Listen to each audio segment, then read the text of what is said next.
चलिए इस क्वेश्चन को हम लोग देखते हैं। बोल रहा है कि 2 cards are drawn from a well shuffled pack of 52 cards, find the probability distribution of the number of aces. इसमें कुछ नहीं दिया हुआ है, सब चीज़ आपको खुद ही करना होगा, आपको खुद समझना होगा। सबसे पहले यहाँ पर रैंडम एक्सपेरिमेंट समझना होगा कि रैंडम एक्सपेरिमेंट क्या है। तो रैंडम एक्सपेरिमेंट है यहाँ पर toss. Random experiment is 2 cards are drawn, तो मतलब drawing drawing 2 cards, drawing 2 cards, 2 cards from pack of 52 cards, pack of 52 cards. तो ये काम हो गया रैंडम एक्सपेरिमेंट का, मतलब ये रैंडम एक्सपेरिमेंट है। अब 2 कार्ड जो आएगा तो वो कुछ भी हो सकता है, ये पता नहीं है कि मतलब किंग आएगा, क्वीन आएगा, जैक आएगा, रेड आएगा, ब्लू आएगा, रेड आएगा, ब्लैक आएगा, क्या आएगा ये पता नहीं है। अब यहाँ पर देखिए,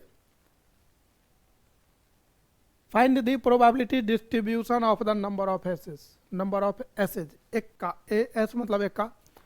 तो आपको सबसे पहले रैंडम वेरिएबल एज्यूम करना होगा। अब रैंडम वेरिएबल मानेंगे कैसे, इसमें दिया नहीं रहता है कि ये हुआ आपका रैंडम वेरिएबल, ये आपको खुद ही एज्यूम करेगा।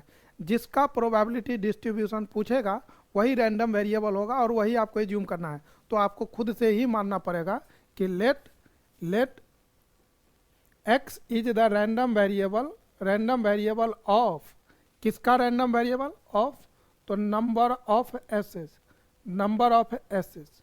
तो कि इन्होंने खुद ही बोला कि फाइंड द प्रोबेबिलिटी ऑफ, किसका, तो नंबर ऑफ एसेज का। जिसका प्रोबेबिलिटी डिस्ट्रीब्यूशन पूछेगा वही आपका रैंडम वेरिएबल होगा। तो नंबर ऑफ एसेज का पूछा तो हमने बोल दिया random variable is number of aces. तो भाई बताइए, जब आप 2 कार्ड को ड्रॉ किए तो क्या रैंडम वेरिएबल होगा। तो लोग लिखते हैं क्या, 4। अरे भाई 4 कैसे होगा, बहुत लोगों को मैंने देखा है, मतलब 4 या नहीं तो 0 1 2 3 4 बोल देगा। अब समझिए, आपने कार्ड 2 ड्रॉ किया है तो उसी में आपको बताना है, 2 कार्ड लिए हैं तो या तो दोनों में से कोई रैंडम, कोई भी कार्ड एस नहीं हुआ रहा होगा, या एक एस हो सकता है, या दोनों के दोनों हो सकता है। चूंकि 2 कार्ड आप निकाले हैं तो 0 मतलब कोई एस नहीं है, या तो 1 होगा नहीं तो 2 होगा। 4 कहाँ से होगा ये जरा बताइए। तो अभी हम लोगों ने लिखा कि रैंडम वेरिएबल क्या हुआ, ये 0 1 2, चूंकि 2 ही कार्ड है इसीलिए। हाँ, 3 कार्ड ड्रॉ करते तो 0 1 2 3 तक जाता। जब 4 कार्ड लेते तो 0 से लेकर के 4। मान लीजिए 5 कार्ड लेते तो भी 4 ही तक आता, क्योंकि नंबर ऑफ ऐसे तो 4 मैक्सिमम 4 है। खैर, अब आप हमको ये बताइए कि इसमें पूछा गया probability of x equal to 0।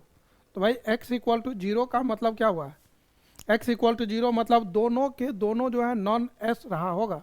मतलब प्रोबेबिलिटी ऑफ बोथ कार्ड जो है नॉन एस हैं, नॉन एसेस। तो नॉन एसेस, तो नॉन एस कितने हुए, टोटल 52 कार्ड में यदि आप देखेंगे 52 कार्ड में तो टोटल 4 एसेज होते हैं, 4 एक्का होते हैं, और ये बच गया आपको कितना बच गया, 48 कार्ड जो हो गया ये आपको नॉन एस बच गया, नॉन एसेस। तो ये जो 2 कार्ड आया होगा वो नॉन एक्का वाला होगा। तो कितना होगा, 2 लेना है, क्योंकि 2 कार्ड्स ड्रॉ किया गया है।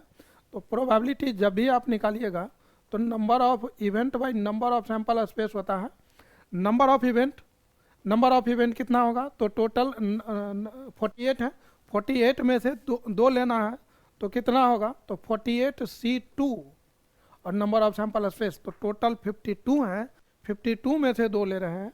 नंबर ऑफ सैंपल स्पेस तो आपको पहले ही लिख लेना चाहिए, 52C2 होने वाला है, 52C2। ठीक है, अब आप इसको कैलकुलेट करिए। कैलकुलेट करना मतलब एनसीआर का फार्मूला लगा दीजिए, या तो एनसीआर का फार्मूला, एनसीआर का formula factorial n upon n minus r का फैक्टोरियल प्लस फैक्टोरियल आर। हम इसको शॉर्टकट लगा देंगे, जैसे 48 है तो 48 लिखेंगे, फिर 47 लिखेंगे और फैक्टोरियल 2 से डिवाइड कर देंगे, फिर 52 इंटू 51, यहाँ 2 है तो 2 बार नीचे की ओर और फैक्टोरियल 2, फिर ये से ये कटेगा। फिर आप इसको सिंप्लीफाई कर सकते हैं, मतलब 48 इंटू 47, 52 इंटू 51। अब आप इसको कैलकुलेट करिए, हम बस अभी यहीं तक छोड़ रहे हैं। Probability of x equal to 1 निकाल रहे हैं, तो x इक्वल टू 1 मतलब 1 का रहा होगा। तो प्रोबेबिलिटी ऑफ मतलब 1 एस हो गया तो दूसरा क्या रहा होगा, तो नॉन, जाहिर सी बात है दो कार्ड है तो एक ही एक का है, तो दूसरा नॉन एस रहा होगा। ठीक है। प्रोबेबिलिटी होता क्या है, तो number of event by number of sample space रहा होगा। नंबर ऑफ सैंपल स्पेस तो हमको पहले से पता है।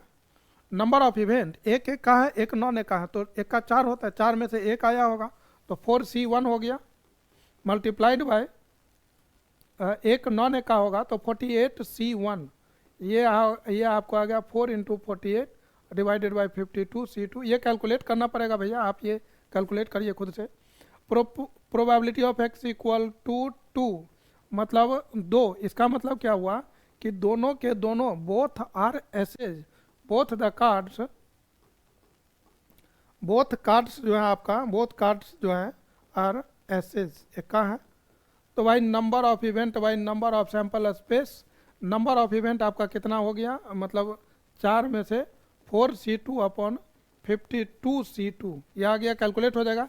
जब ये सब आ जाएगा तो आप लिखिए so probability distribution, so the probability distribution is as, तो आपको लिखना क्या है, इधर एक्स लिख देना है, यहाँ पर प्रोबेबिलिटी डिस्ट्रीब्यूशन मतलब पी एक्स, और ये इस तरह से एक टेबल बनाइए, यहाँ पर 0 लिखिए, फिर क्या था 1 लिखिए, फिर 2 लिखिए, और ये जो भी वैल्यू आएगा वो वैल्यू आप यहाँ पर रख दीजिए, और ये फाइनल आंसर। पॉसिबल है तो इसको कैलकुलेट करिए, ये तो कैलकुलेट हो जाएगा, लेकिन कभी कभी बहुत बड़ा नंबर रहता है तो उस केस में आप सी में ही आंसर रख सकते हैं।